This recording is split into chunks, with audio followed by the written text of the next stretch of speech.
All right, and here we go. We got the Boxer on the bottom. Looks like they did switch up their. Well, they got their shift deck here, so they got a bunch of shift here. They got three 1-drop shift units, and then a shift tremor shock around 4. Look at this start. Cloak of Moments into Displace or Octodon, and then this turn they're going to get to play two crooked alley guides and be able to hold up Mob Rule, and that's a banner on top, meaning that his Tremor Shocker is coming down next. Now, interesting about shift. So the way that shift works is you put your units down for usually a cheaper cost. I guess not always, but in this case, a cheaper cost. Now, they cannot be targeted by the opponent. So they cannot be killed with removal spells. They cannot be targeted with weapons. But after 3 turns, they will basically be free to be targeted, free to attack, free to block, and they're actually unblockable that turn. So you're going to get in a little bit of free chip damage here, pay your units for cheaper, but the Boxer is going to take a couple turns without really doing anything from a damage standpoint. I mean, if you just count up all this unblocked damage, that's 9 plus 5, that's 14. So that's already more than half the life total. It's not going to take a ton more for the Boxer to... Oh, wait, I forgot about the cloak buff. So that's 17 damage? Even more, yeah. 18 damage? Yeah. That is true. Now, it is important to note that when your shift, as we see right here, when your shift unit does come off of shift, it is able to be targeted. So if your opponent has something to do on your turn when they attack, they can target it with that. And the Boxer not wasting any time with the Mob Rule, taking down the Grandin with Bear Arms immediately, and I agree with that. We have seen a lot of respect for Bear Arms out of these players tonight. Well, there aren't a ton of unconditional removal spells in the format, so just a very large unit can be difficult to do. And that's exactly what you're talking about. That's 8 unblocked damage right there. And it's already down to 17 with, 7 and 4, 11 more unblocked damage coming through in a couple turns. Well, the Boxer's going to take a huge hit here. This is going to be 8, dropping them down to... Well, okay, I guess it could have been 8. But the Boxer dropping down to 11, that is kind of low. I think the Boxer might think about pumping the brakes with blocks. Yeah, and they actually warp the mining team, and they don't shift it. They play it out for the 4. Well, the first one, and then they see another one on top. Muck Crawler. But they play it out for 4, presumably to have a blocker there. And they actually keep both 4/4s back as well.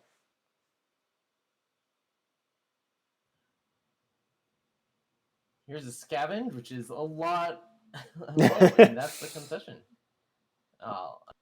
Of course, those rats cannot block. That was a little bit of a quick concession. But yeah, there's going to be even more unblocked damage coming in, as we talked about. So yeah, from that standpoint, it's hard to envision a sequence of draws where the FireBee wins, especially with all the units coming off a shift for the Boxer dealing the evasive. So, I mean, maybe it was just a very good draw, but that looked like that worked very smoothly for the Boxer. That did work very smoothly. Now, like you said, that was a little bit of a good draw. He got a lot of the shift units out as he needed, but that's what that deck's trying to do. That's why you build it that way. And looks like we're about to go down to game 2. Yeah, looks like another great hand from the Boxer. Another great hand, absolutely. A little bit of the more expensive shift units, the mining team being a 2/2 that shifts for 2, but still pretty powerful. But on this turn alone, the Boxer is going to be able to shift a mining team and a nimble conscript. Ooh, and then an outfitter on top. So outfitter has shift, but it also pumps all your other units.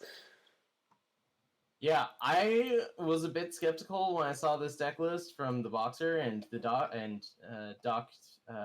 shoot, I forget the number, but it's really coming together. This is putting out a lot of damage in a hurry. Now, interestingly, we talked about the three different colored decks here, but haven't had too much trouble so far. Having all 3 colors available to them. Both players. It's true. I don't think that it's so much that the powers, like, you can't get the influence that just comes into play depleted more often than not. But when you're playing so many cheap units, the banners come into play undepleted, and that's a huge deal. That's true. Oh, there we go. The bear arms on the cat. And then a Workshop Tinker, a 2/2 with Endurance that summons. You may discard a card to create and draw a Tinker, which they did not do. The Boxer is only going to have 2 blockers back this next turn, and the two of them combined, do they deal with the 7/6? Yeah, I guess they do. It looks like they're considering attacks. I mean, they're attacking with both? They kind of have to play this to block here because they're taking a lot of damage coming back. Doesn't this have to chump block the 7/6? And oh, look at this Blaze! It's gotta be the game, right? And that's, I mean, even if it's not this turn, it will be. Yeah, that's game this turn. That was quick. And as we see the power of Bear Arms, and you can see why the players have respected Bear Arms so much and firing off removal as soon as an opponent put it on, when it's unchecked, it won the game. I wonder what would have happened if the Boxer held back with the mining team. Yeah, it's possible there. Before they played the Bear Arms, it didn't seem like they were as far behind as they really were. But as soon as that Bear Arms landed, the game changed very quickly. Yeah, and how many people would have guessed that Blaze is a card that's showing up in this tournament? It wasn't even played that widely in the draft format that it was in. But here we are seeing it remove a blocker to be able to swing.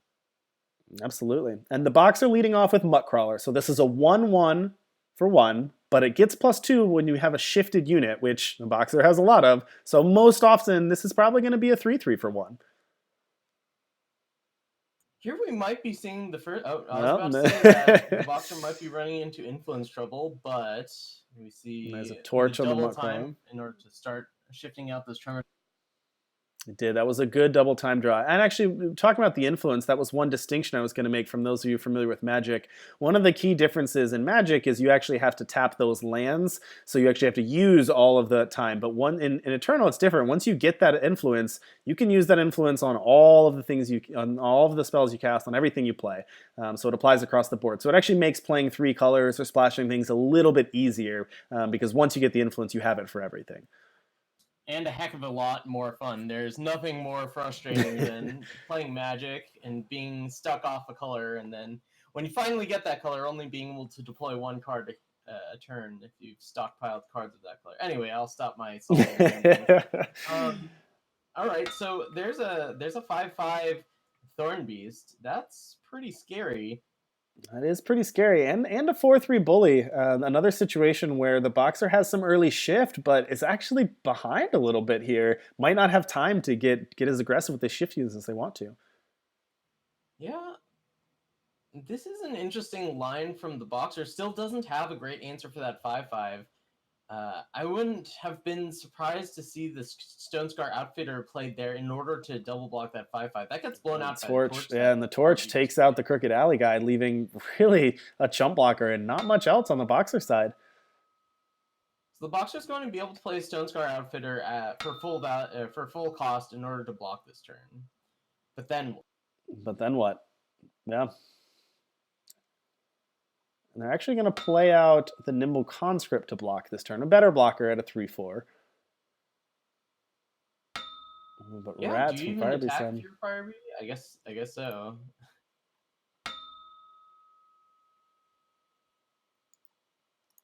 Yeah, I think that attacks down the Boxer. yeah, I think you have to attack there. There's just you're so far ahead, you got to push through that damage. And you're at 20. You're at 22. I mean, you're at 22 on the back end. What are they going to do? Yeah. That was a good decision. So the Boxer with an interesting strategy and had a great draw in game 1, but in games 2 and 3 just couldn't block because the Boxer's units were shifted, and FireBee took advantage of that and just pushed through damage until the game